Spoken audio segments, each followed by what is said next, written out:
trigonometri pada segitiga siku-siku. Ada simbolnya, simbol alfa, simbol beta, dan simbol gamma. Di sini juga ada rumusnya, sin alfa sama dengan depan per miring. Terus ada cos alfa sama dengan samping per miring. Ada tan alfa sama dengan depan per samping, kosekan alfa sama dengan mi per d, mi miring per depan, dan ada sekan alfa sama dengan mi miring per samping, dan terakhir ada cotangan alfa samping per depan. Nah, bagaimana mencari sisinya? Dengan melihat sudut di sini. Sudut alfa yang sudah saya buat. Untuk yang paling panjang biasanya itu adalah sisi miring. Dan yang tepat di depan sudutnya adalah sisi depan dari trigonometrinya, dan yang terakhir ada sisi samping. Lalu di sini ada contoh soal yang belum diketahui sisinya. Bagaimana mencari sisinya? Seperti yang saya bilang, sisi yang paling panjang itu adalah sisi miring.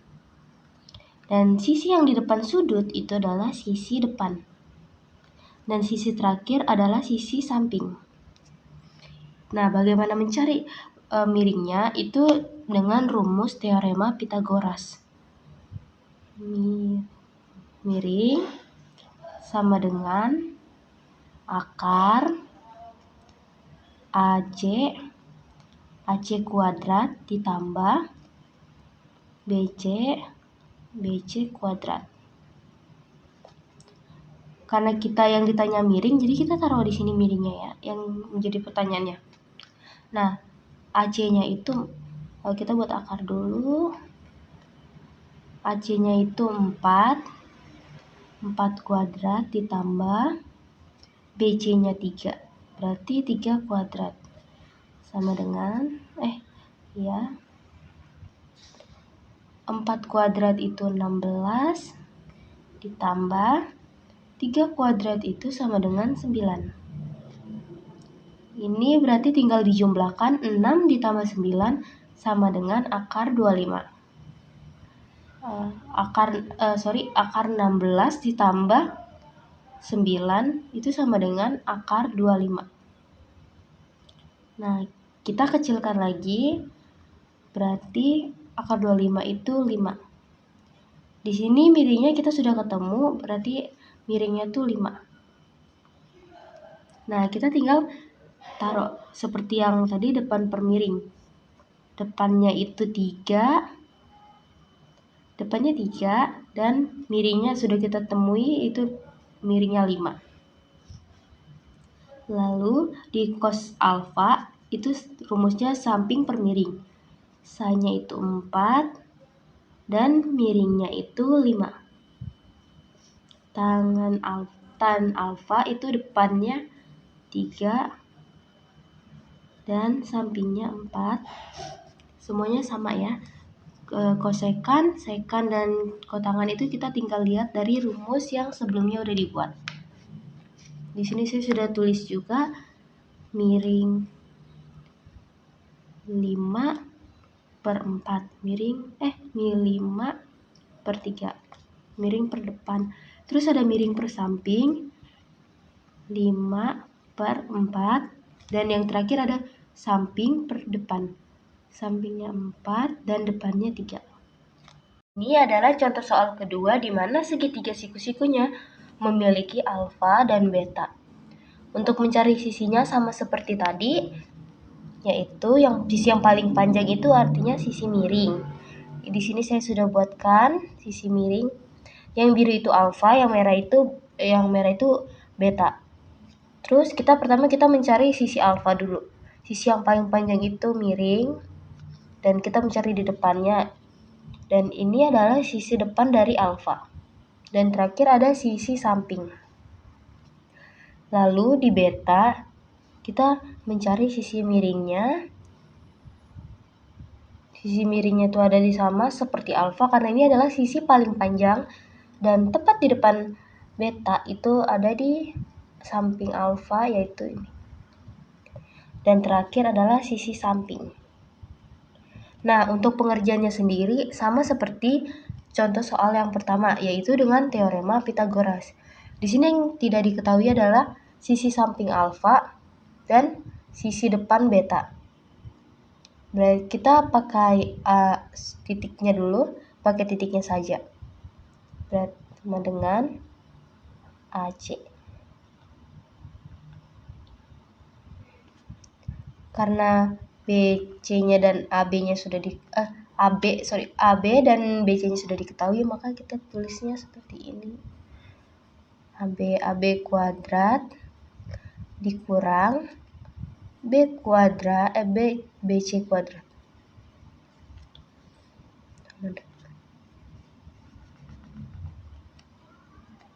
AB-nya sendiri 10, berarti 10 kuadrat dikurang 6 kuadrat. Kita tinggal menghasilkan ini. Sama dengan, buat akarnya dulu. 10 kuadrat itu 100 dikurang 6 kuadrat itu 36. Sama dengan 64. 100 kurang 36 itu 64, dan kita kecilkan lagi dan hasilnya adalah 8. Jadi AC-nya itu sendiri 8. Setelah mendapatkan hasil AC, kita akan mencari alfa. Sin alfa rumusnya depan per miring. Depannya 6 dan miringnya 10. Dan cos alfa yang samping per miring berarti cos alfa sama dengan sampingnya 8, miringnya 10.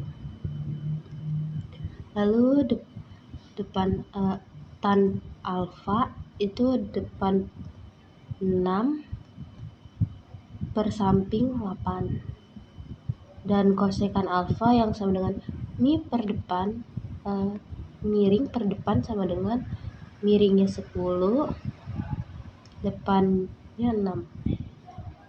Dan sekan alfa itu 10 per 8, dan yang terakhir untuk alfa adalah sampingnya 8 dan depannya 6. Lalu yang terakhir kita akan mencari beta. Jadi sin beta itu sebenarnya rumusnya sama seperti sin alfa. Sin alfa itu kan sama dengan depan per miring, dan beta juga sin beta itu sama dengan depan per miring. Berarti depannya beta itu adalah 8 dan miringnya beta itu 10, sama seperti alfa. Sampingnya beta itu 6, samping per miring berarti 6 per 8, dan depan untuk tan beta itu depannya 8 per samping 6. Rumus kosekan beta itu miringnya 10, depannya 8. Dan untuk yang sekan beta itu miringnya itu 10, sampingnya 6. Dan untuk yang terakhir rumus ketangan beta itu samping per depan. Sampingnya itu 6 dan depannya itu 8. Perlu diingatkan untuk soal yang seperti ini, yang alfa dan betanya ada di satu segitiga, itu harus memakai 2 pulpen agar bisa membedakan. Seperti ini, warna biru itu alfa dan yang warna merah itu beta.